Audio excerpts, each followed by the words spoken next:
and everything's off for tea.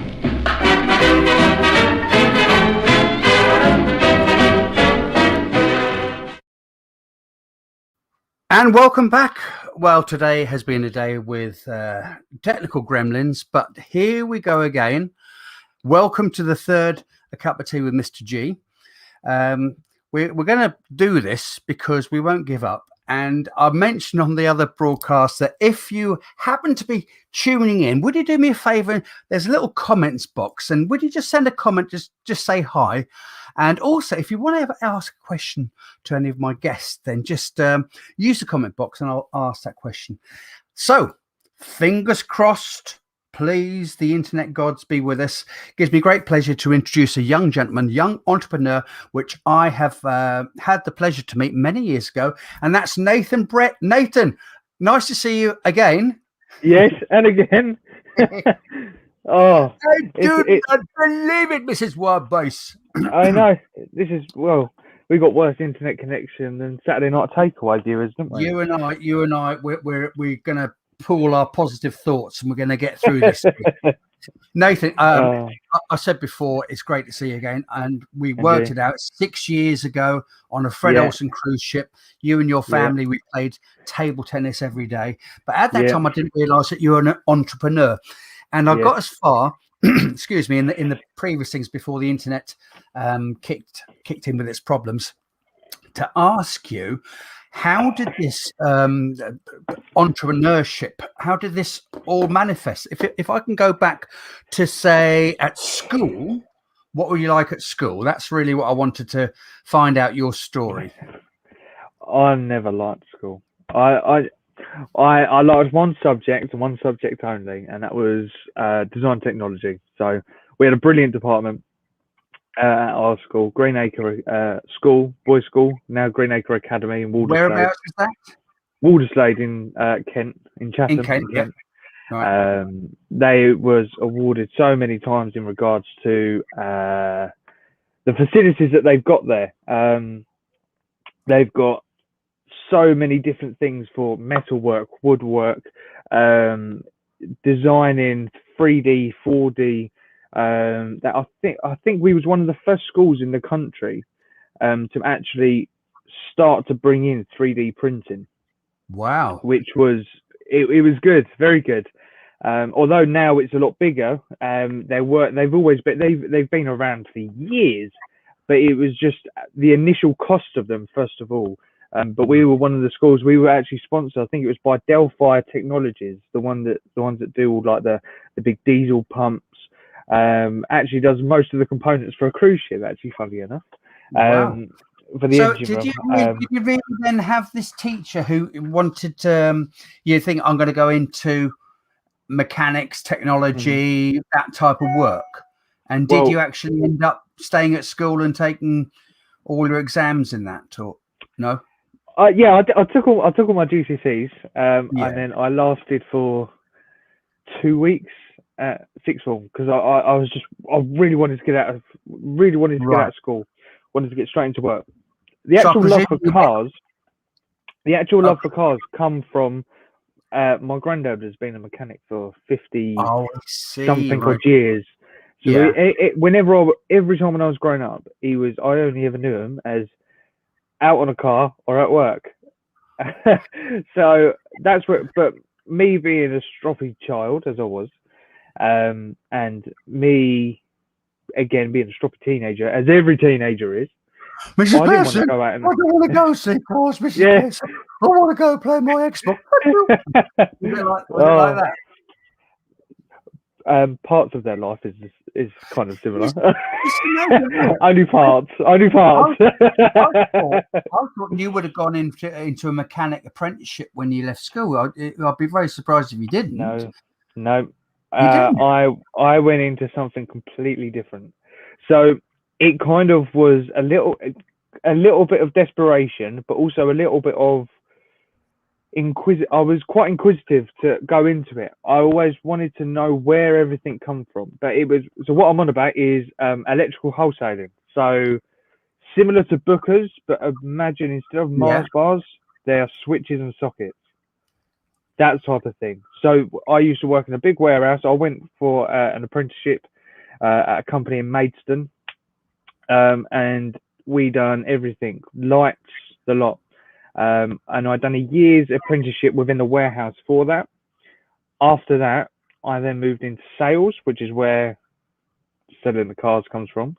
But also, after I left, because I worked up and was working all around the country, and then I moved into car sales. So I thought, so you still haven't got your hands, apart from when you were the exception to the rule. You would go out with your granddad and say, "Granddad, what are you doing there?" "Well, I'm changing a sump filter, diesel, thingy, whatever it is." yeah. I would just go out there and go, "What are you doing?" "Oh, I don't know. I'm changing a crankshaft sensor." "All right, do you want a cup of tea?" "Yeah, go on then." All right. It literally from here up until probably until I was probably the age of 20. Until the age of 20, and then that's when, as young people do, they buy a little car. Well, no, I started driving when I was 17. As soon as I could drive, I did. As soon as I literally passed my tests 5 months after my birthday, literally like my 17th birthday, I drove as quick as I could to get onto the road. And my first car was an in-betweeners car. That's something that not many people know about that. Briefcase? I can't say it. No. No, I never had a briefcase. But I was driving as quick as I could. The fact you haven't really touched a car yet. You've gone now into sales in electrical. I know, to be completely honest, the turning point for me I've always wanted to work on cars, but I don't know how to. And the turning point was, and I'm so ashamed to say, but everyone's got to start somewhere, is I literally said to my granddad, "How do you change the spark plugs?" And he went, "What, you don't know?" "No." "All right, I'll show you then." And it literally went from that. It literally went from the question of, how do I change my spark plugs? I knew how to change a wheel in case of an emergency, or I knew how to service my car, kind of. But it got to the point where, how do I change my spark plugs? And from then on, I was sold. As soon as I saw oil and dirt, I was in. So I imagine you'll be a great salesman, because a great salesman, he knows his product line, he knows his customers, and this is a big place that you're working at. So but I'm still confused as to how did you go from there into the world of cars? I know you got your granddad's side of things, but how did you move into that? I've always loved cars. I've always loved cars, motor racing, building stuff, being out. I've always liked that sort of thing. So going from the metalwork side, so the welding side, what I was doing at school, then moving into, because then I think you've got a picture of a banger racer, which I helped build. I've got a picture of this one, and that is your. I would just like to say for everyone, it is actually the grey car. It's not the one being hit. It is the one being hit, but it's the one number 98. Yeah, well, yeah, we changed our number now to 198 because there was someone that dived in before us this season. But we're the one actually in front. So you obviously just work on these things. You know the cars inside out, but I'm still trying to get to where you go from you're an apprentice. Well, you're not an apprentice. You work in sales. In electrical. So did you move into a different sales area after that? Well, I moved into car sales. Oh, you moved into car sales, right? Yeah. So I went to work for Nissan, and then after Nissan, I then wanted to see what other car dealerships are like, because everyone presumes. I can't say the word. Oh God, darn it! It's gone. They think that the car dealers are there to sell them everything, and I thought, well, I've been to one car dealer and they're not like that at all. Especially working there, you're not trained to do that. I wonder what it's like at the other. So then I went to work for it was a trio brand. It was Subaru, SsangYong, and MG, and that was in Maidstone as well. And I went there, and yes, they are completely different. And then I thought, why don't I do it myself? I can do it. I can do it. Why not? So then I thought, was your you know eureka moment, was it? Yeah. I wasn't happy. I wasn't happy at all working for MG, SsangYong, and Subaru. Wasn't happy at all. I'm not saying they're not a good company. I'm just saying that wasn't for me. And I ran out the door quicker than I ran in, really. Went to work for Sainsbury's just while I was trying to figure out how I was going to do it myself, really. Trying to figure out where I was going to work. I was home delivery driver. So at the beginning of the pandemic. So overnight in February, it went from everyone being normal to then going out and panic buying toilet paper, which was fun. So then instead of doing, when I started in January, obviously it was just after Christmas, and everyone knows that January is a long month because there's a long payday, etc. End of January was manic.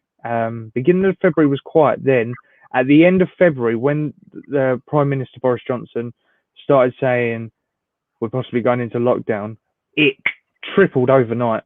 Sainsbury's go for doing usually 50,000 deliveries. Yeah, usually 50,000 deliveries a day. Sorry, for Sainsbury's, 50,000 deliveries a day they do for the home delivery. It shot up. You know, from doing 10 to 15 deliveries, you were doing. That's a long 30. Day for you, imagine. Yeah, up to 30, 35. Everyone was knackered. When was the moment that you said, right, I'm not going to do this anymore. I'm going to actually start up my own company? 3 days before lockdown. Wow. 3 days before lockdown. 3 days before lockdown. Now, where my plan, I didn't expect the country to go into a lockdown. I knew that COVID was bad, and it was killing a lot of people. But I didn't expect it to go as bad. Where the UK government completely pulled all different types of funding, startup grants, like it's called a Go Green grant, so you can like do different improvements to your house to make it more energy efficient. They pulled every single grant, and that's what pays for furlough. So every single help out there was gone. Now I left Sainsbury's with £400 in my pocket. 2 days before lockdown, I went to a car auction. Didn't see anything I wanted. And as well as that, it was starting as a small budget. So I wasn't expecting to walk out there with a Mercedes or something. Went back there a day before lockdown. So I went there on 2 consecutive days, bought a car, got it home, started doing everything, turned it around within a week. Now, bearing in mind, lockdown had just started. And everyone was at home, and I was like, right, well, I've got a car, I need to sell it. What can I do? I then started offering home delivery, and from that just spiraled out of control. It really did. It shot up. I was doing on my own, I was probably doing between 5 and 15 cars a month. Wow. Just on my own. That's going out, buying the car, because I was having to do it from home on like the computer and different apps. I was buying the car, traveling to get the car, fix the car if needed, service it, MOT it, road test it, list it, and actually sell it, all within that time. And I was on my own. So then in the summer, so literally I started in March, I'd probably say in August, I took on a full-time mechanic. So then they can do the stuff when I'm not around. Yeah. Going out and just running the company, not so much doing the day-to-day stuff such as brakes and all that. It's the accounts. It's so many other things that people don't realise. There's a lot of things. Well, you know yourself. You got to do all your accounts and So yeah, I was traveling around the country. Sorry. And I wouldn't be in the position I would be now without my mum, my nan, my granddad, and one of my best mates, Brad, who he has been brilliant. He's been brilliant. And what I'm going to tag him in this video because I want him to see how much I appreciate. I want him to see that. Excellent. I wouldn't be where I am without him. So you know, his friendship is so important. I know I didn't know how many people would just reach out when I had my sort of sad news this year, and that's what it's all about. I want to be able to do something I can try and give a shout out for people, because you have started a business as an entrepreneur. You've had a belief exactly what I'm going to do, and then you got 3 days into it and the whole thing's taken away from you. Mentally, how did you come back from something like that, Nathan? Good question. December the year before, I took months off, just for my mental health. I got out of a very messy relationship. It was a bad breakup. Financially, at that time, I managed to save enough money for me just to have a month off, and I had to move back into the family home, and I just needed to regroup, rethink, refocus. I need to know what I want. And I was doing the odd days here and there for agency, and I always had in the back of my mind, oh, I'm going to work for myself one day. I don't know what I'm going to do, but I'm going to work for myself one day. I can dig holes. So, builder. What can I do? I can sell. But what can I sell? Cars. I like cars. That's when it happened. That December when I had it off, well, that's what I'm going to do. But I need to find the right moment. I'm still waiting for that right moment now. No, and then that's what happened at the end of. So I took December off. The following year, at the end of March, I worked for 3 months solidly. And within those 3 months, I saved up enough money to take the business properly. So I'm a fully limited business, which is good. But yeah, mentally, it's draining because you can't switch off. You know yourself. You're worrying about when the money's coming in. Yeah. I've got a day without work. What am I going to do? Yeah. So that's hard to come. But you've just got to pick yourself up, and the phone could ring, and you could have 10 jobs waiting. I've got a gentleman called John Ryan, who's not only a brilliant comedian, but his main business is that he talks about male mental health, and he's fantastic what he says, because a lot of people just sort of say, "Oh, you'll be all right," you're just going through. But mental health generally, it is such an important subject to talk about. I've got to ask you this question: does this help you take your mind off things and you distress? Yeah.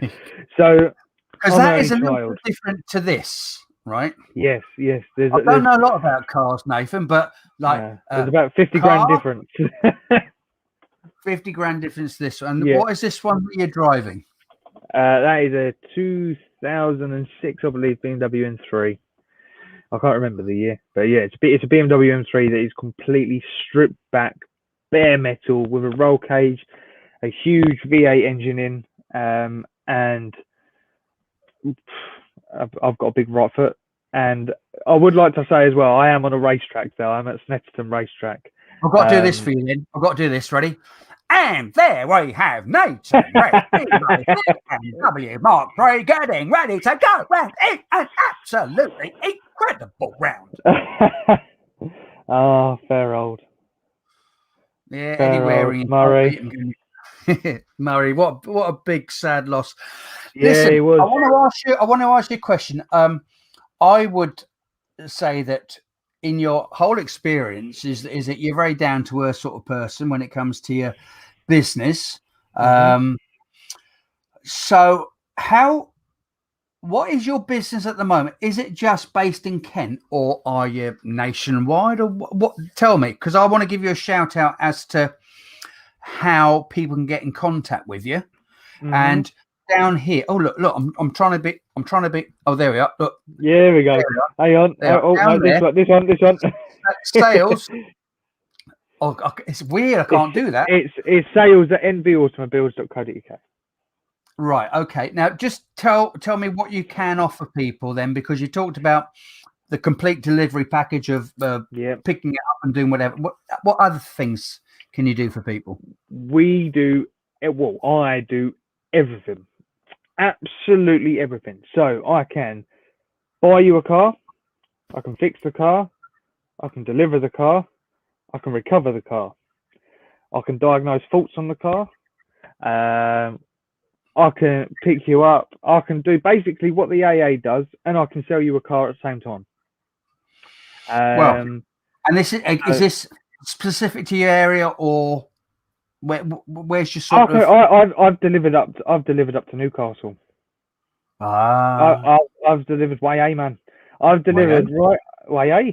I've collect cars nationwide.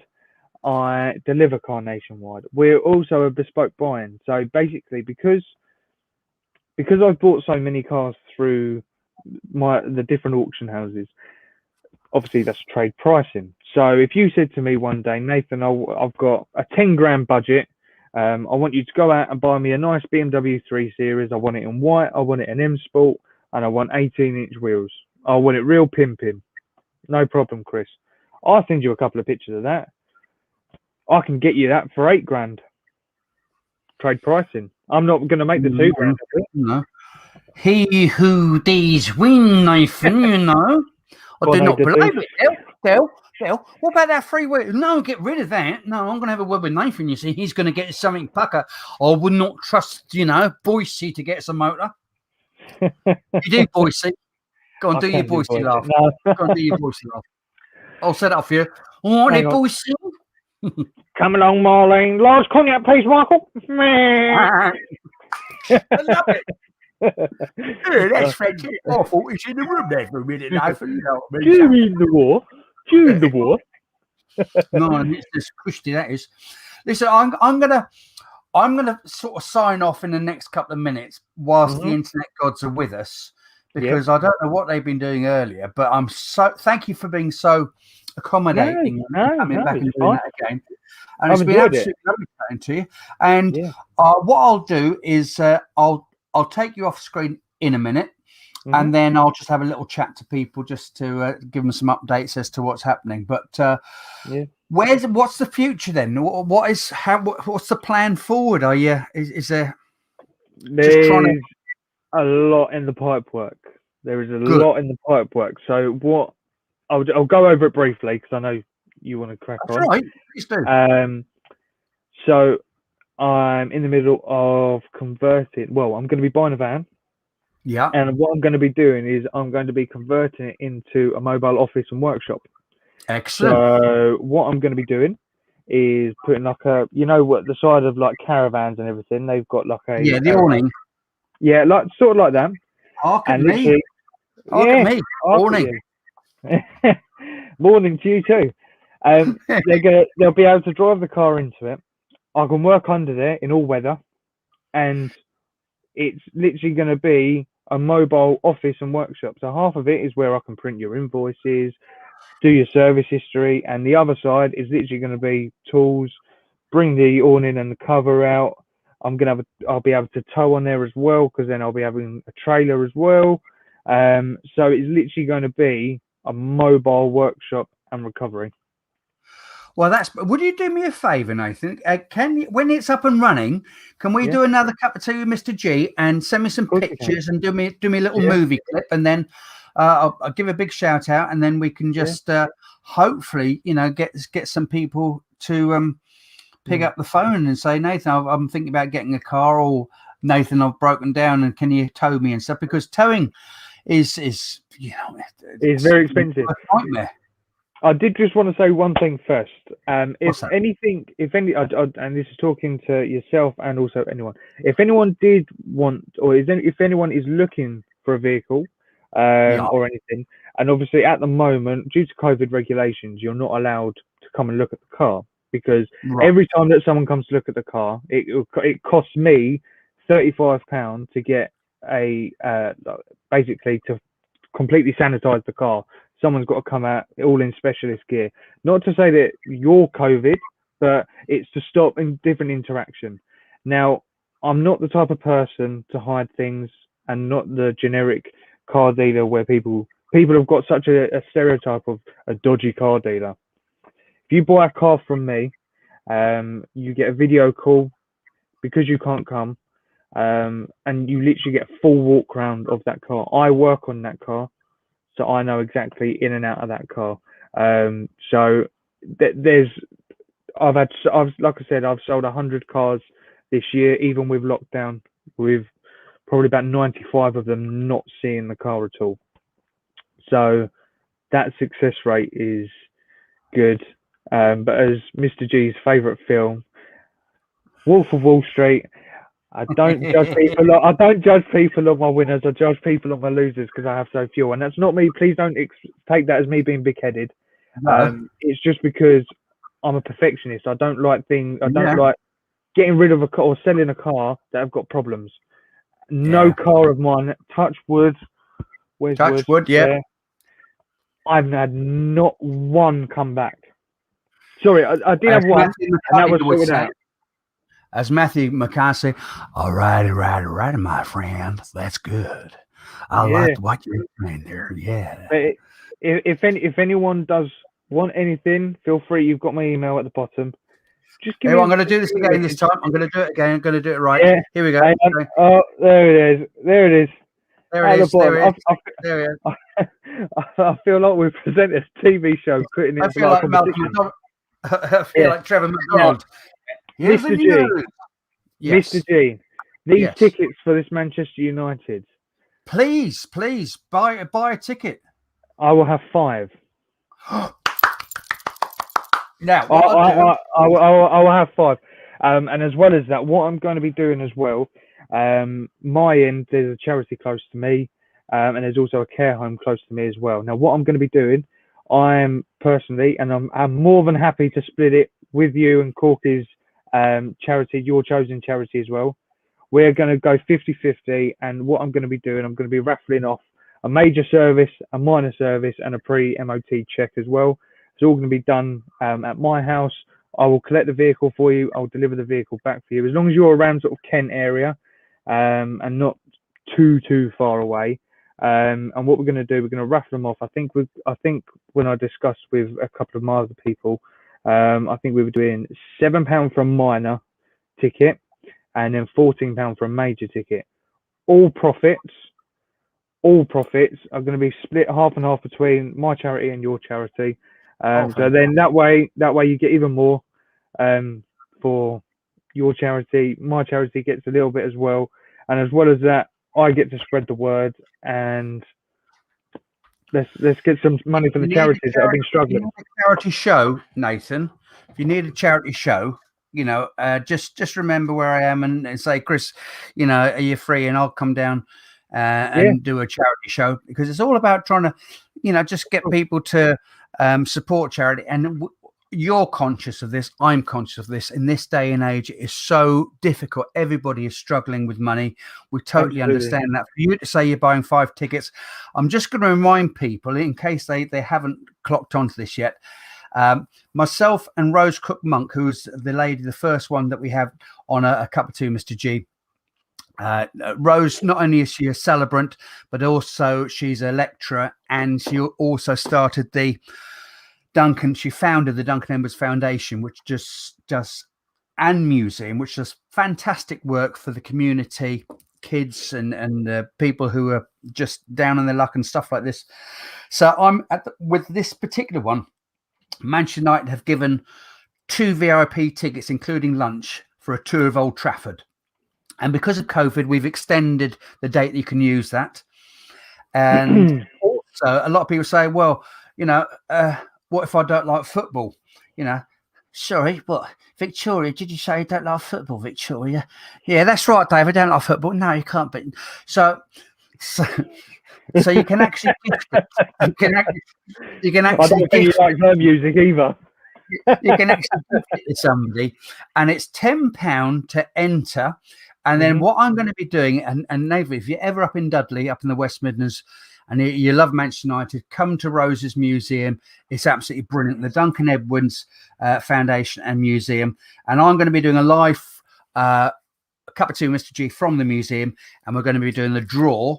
And also I'm going to be announcing the winning bids, because my Corky's clothes. She had some beautiful designer clothes. So I'm like David Dickinson at the moment, Nathan. I'm like a real Bobby Dazzler. I am the wrong colour. But we're going to have some clothes which I reckon should go to auction. Where? Auction. Right. So, so I'm going to take you off the air here. We're going to keep in contact with you. Thank you so much for your support. 5 tickets. That's absolutely brilliant.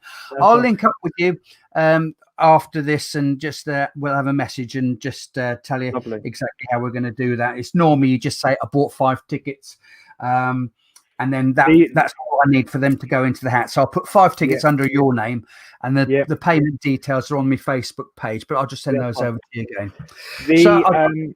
The draw for the services, what I was saying about that as well, that is going to happen on, I think, let's do it for, how long do you reckon? Sort of 2 weeks to get? Well, I've got my draw on the 3rd of April, and I'm going to be on a COVID-free cup of tea with Mr. G on the 3rd. Yeah. So perhaps give it till the Monday, the 5th.